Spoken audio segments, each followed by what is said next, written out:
Diary of a Man in Despair. Friedrich Reck.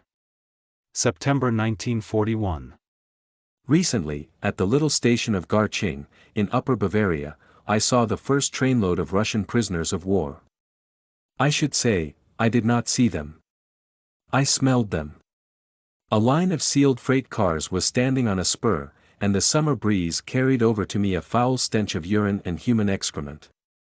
When I went closer I saw the urine and excrement seeping through the floorboards and cracks in the cars and down onto the tracks. They are packed in there like cattle. The militiaman who said this to me did not seem to agree at all with this treatment of defenseless men. He seemed, in fact, truly disturbed.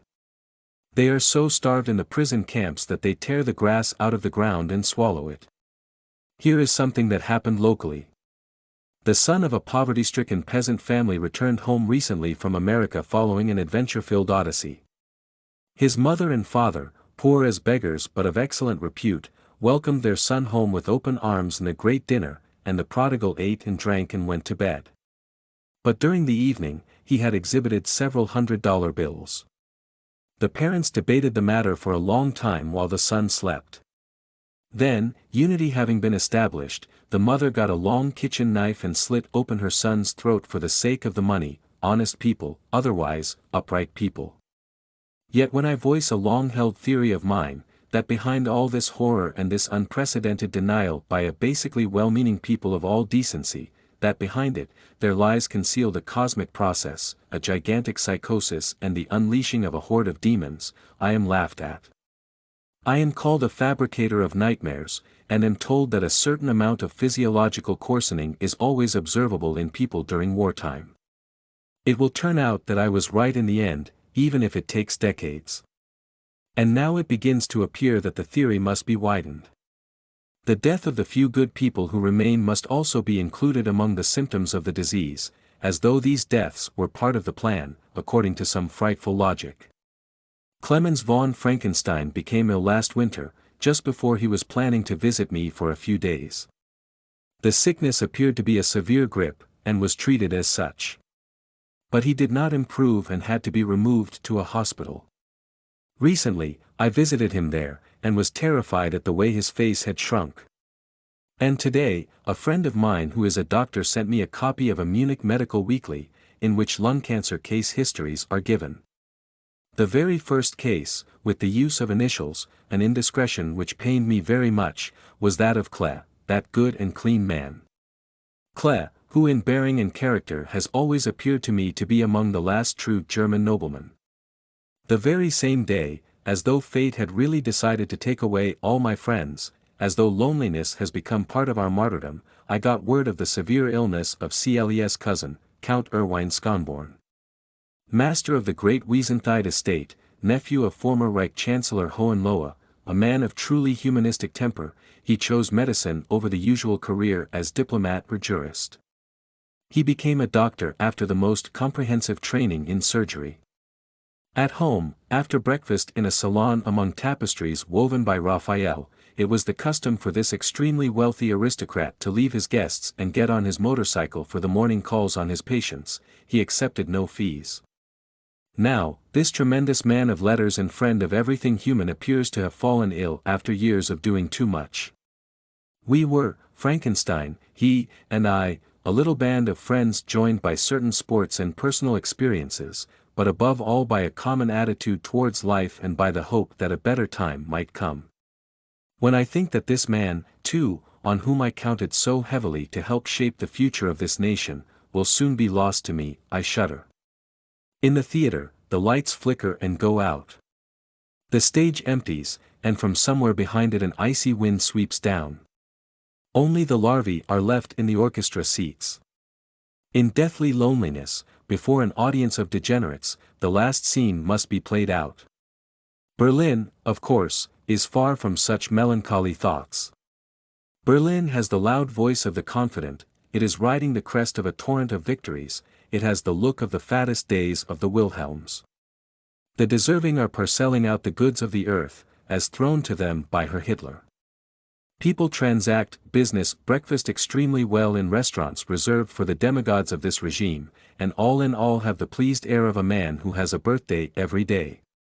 On my last visit, I dined at the same place where the carryings-on of the scions of Prussian nobility so absorbed me several years ago. With me this time was Frau von K., my dancing partner as a girl, who now at first sight somehow reminded me of an oaken dining-room buffet. The lady had a huge bosom, and that prosperous-looking physiognomy so often found among ladies of her class who have passed the 40 mark. This sylph of yesteryear produced out of her handbag and dangled before my nose a pair of handsome bronze candlesticks, the hors d'oeuvres. According to the testimony, also produced, these candlesticks had once served to light the desk of Napoleon at St. Cloud, long since destroyed by fire. Robbed, naturally, but this is war, isn't it? When I tried to say that I did not want what was to me stolen goods, and refused them on the basis of my insufficient means, I was given a lecture on economics by the lady. I learned all about how happy the banks were to lend money, how paper money automatically depreciated in value, and why I, as a father of two, should certainly be able to seize opportunity by the forelock when it arose. After the candlesticks came an offer of French cognac, of Parisian lingerie, and finally of a breeding pair of Sealyham terriers that a friend of Frau von K.'s with an estate near Rennes had secured. These last, obviously, could not be carried in one's handbag like candlesticks for on-the-spot appraisal. However, when I refused all these offers, the temperature fell sharply, and Madame took her leave, having decided she had become involved with an idiot. The movement of her yard-wide backside conveyed her deep contempt. Paul Weigler, the last man remaining at the former Ulstein publishing house on Cockstrasse who also worked for the Ulsteins, told me about the old doorkeeper there. This man still, somehow, is in touch with his former employers in New York, and according to information he has received, one of the brothers, a former multimillionaire, is close to going hungry in his old age.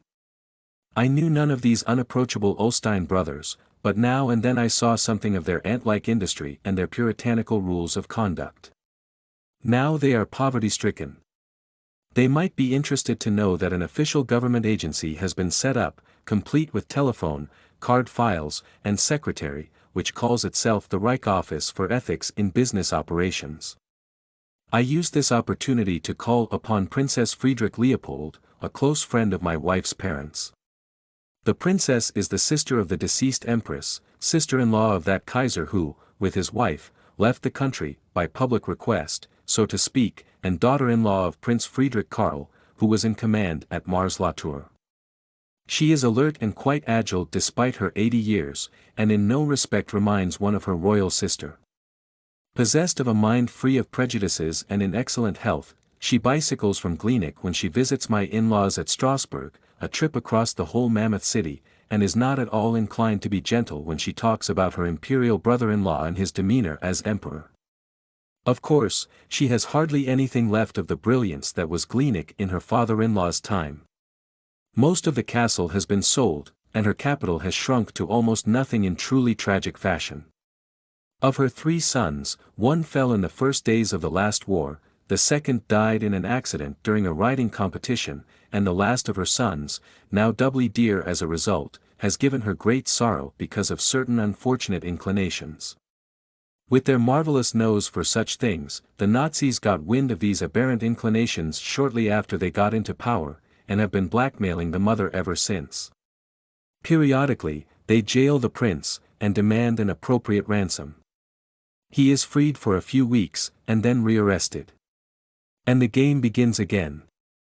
When the princess sought help from her Göring, he kept her waiting for 2 hours in an anteroom full of typists and SS louts.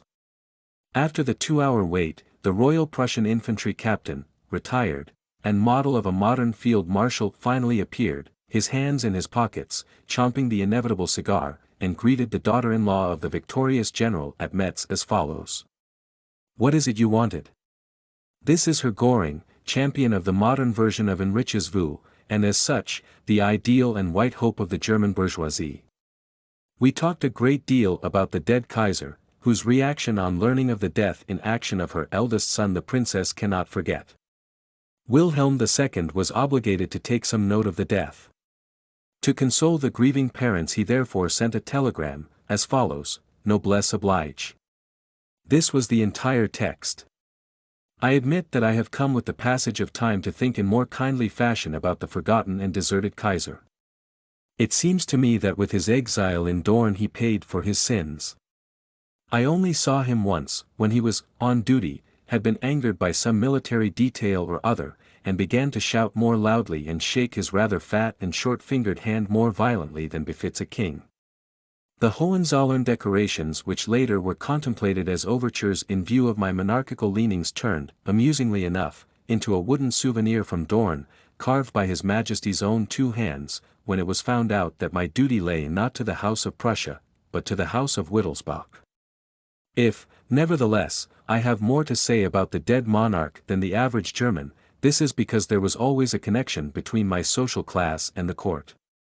The links were those old men, deputies and holders of offices at court, who were completely informed about all internal matters and gladly passed on full details during the course of hunt dinners in Missouri.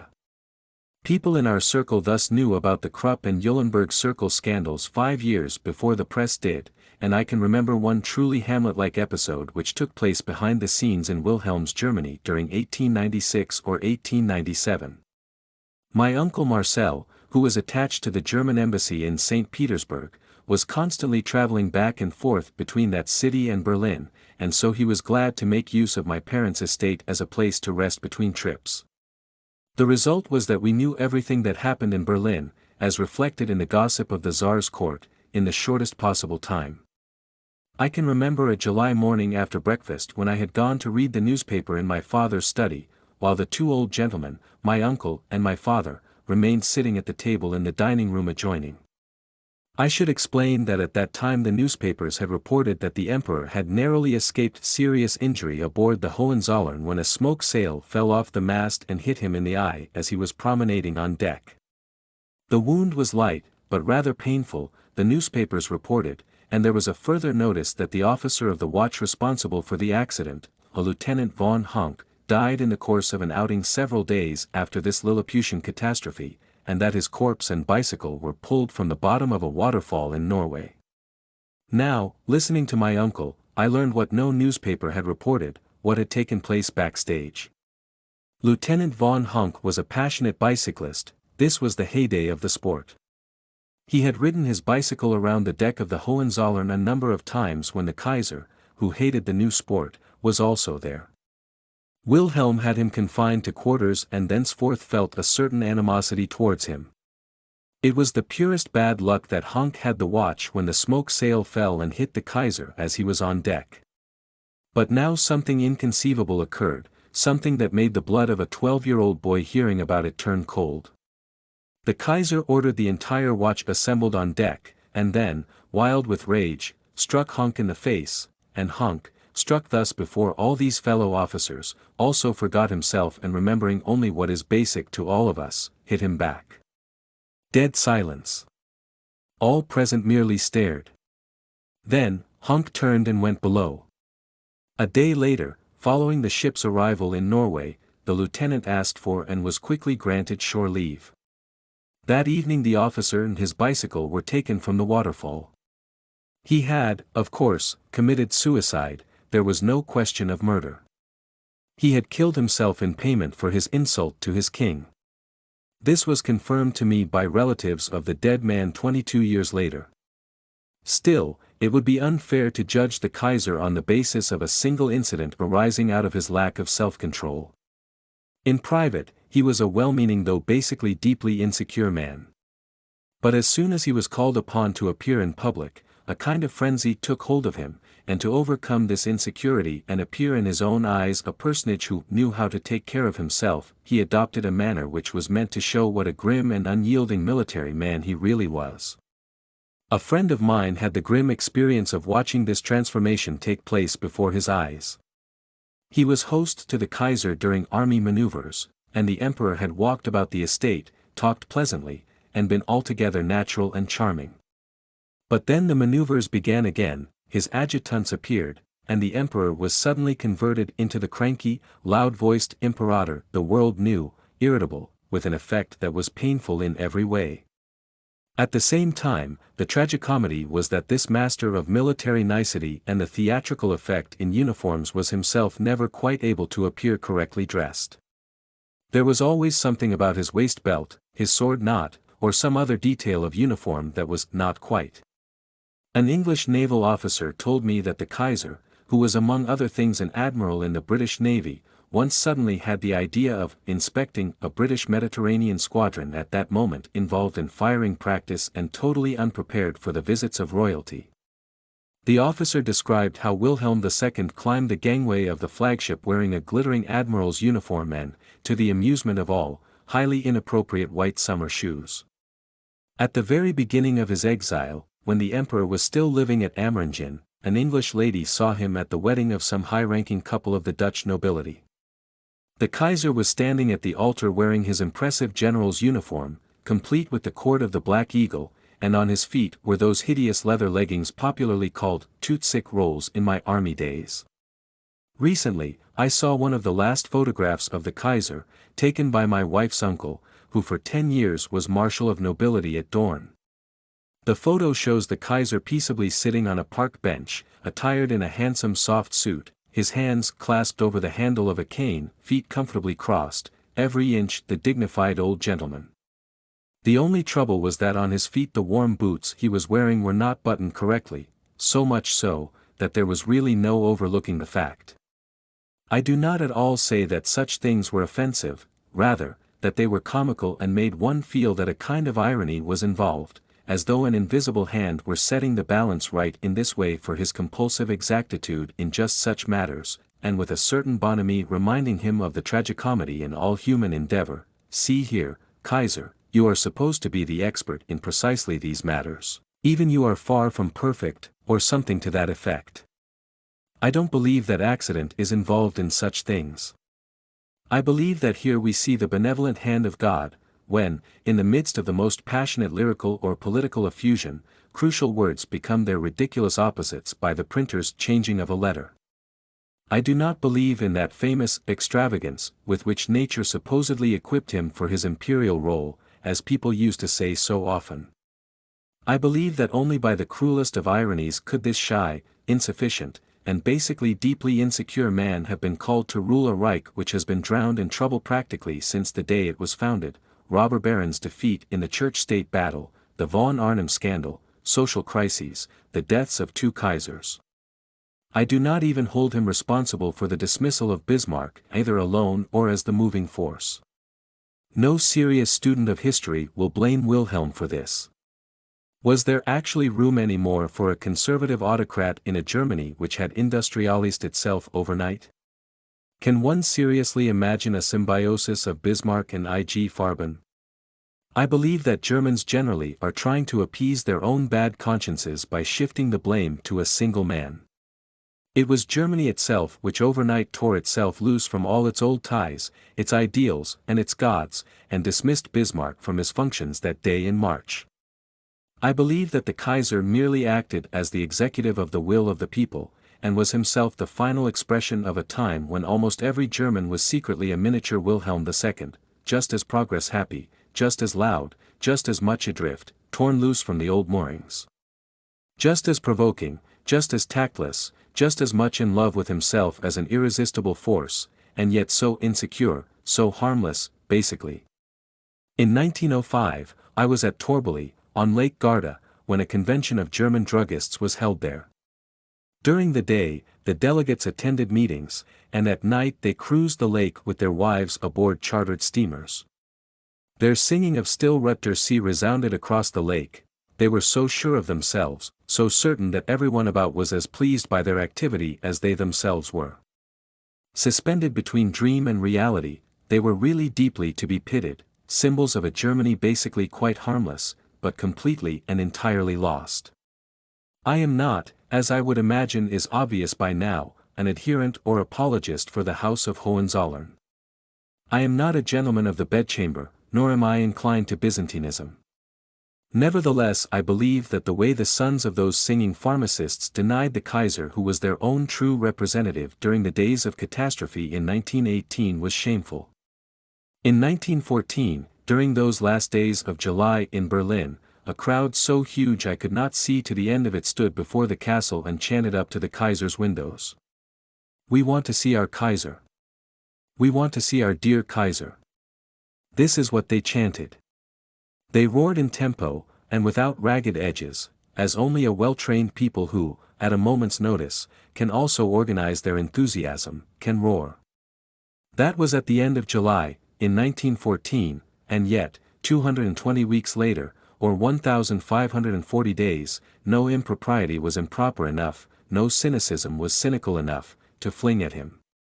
This was after 26 years of his reign, more than enough time to make changes in leadership and come to know those areas in which he was insufficient. What did that gray-haired old man do in the 1,540 days following that chorus ending in curses and shame that was so much worse than he had done in the 26 previous years? I know that the overthrow of the monarchy was inevitable, but I do believe that especially in a case like this, when an entire nation must also feel itself responsible, this should happen in a different way than it did. I do not believe that the Germans have a right to be ironic and superior, as the Goebbels press is in its articles about the Kaiser. Quite the contrary, I believe that there is every reason why the Germans should ponder their own sins and their own insufficiency, especially the General Staff, North German oligarchy, and the Prussian nobility. Where was Ludendorff in his sovereign's hour of need? Where were these generals who, after Ludendorff, joined with the industrial oligarchy to drag this insufficient monarch into their bloody gamble? And where in that hour was that grey-haired constable of the throne of Prussia himself, Hindenburg, when his royal master, of whose weaknesses he was certainly well aware, needed help? He certainly could have done better than to wave his hand helplessly, and advise what was most comfortable for the generals, that Wilhelm kindly take himself off to another country. It is easy to write, "Loyalty is the mark of honor." But it is not so easy to accept the fact that loyalty can be sworn to just once in a man's life, that once sworn to, it cannot be retracted the way one takes back an IOU that has been paid off, and that to be true until death is to take responsibility for one's life. But this is precisely what the Swiss Guard did, when they defended with their lives, on August 10, 1792, the empty palace of a runaway king. They had taken an oath. These victories in Russia may continue and history may even someday celebrate them as great and important, a thing I do not want to believe. Nevertheless, these generals, who only yesterday were so agitated over the wording of the oath of allegiance, and then turned about and swore to every possible thing that came into the minds of a gang of political criminals, will never be honored as those Swiss farmers were. No one will ever place the marble figure of a wounded lion atop their graves. Pain, and sorrow, and the unbearable shame in which we have been living these past 8 years provide new perspectives. We are to be given a second chance. Once more, and for the last time, we are given the opportunity to look deep into ourselves and hold that private discourse which in 1918 in so cowardly a fashion we avoided doing. It is not, nor it cannot come to good, as Hamlet says. He might have spoken for us, as well.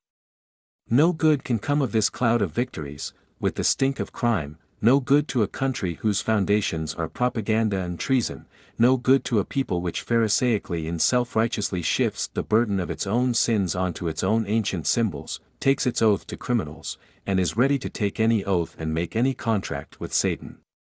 No, the devil's price merely goes up and up.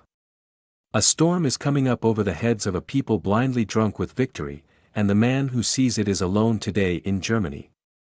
He is alone with his knowledge, and can see that the day is coming when he himself will have to make good on all large statements, spoken or written, that he has made. Of all the things that have ever been asked of life, just one remains, that in the hour of martyrdom, which our epoch requires of any man not part of the mass, a man be able to bring forth out of himself the strength that comes from having kept faith with the truth. Surely, all human wishes, provided only that they are big enough, must come to fulfillment.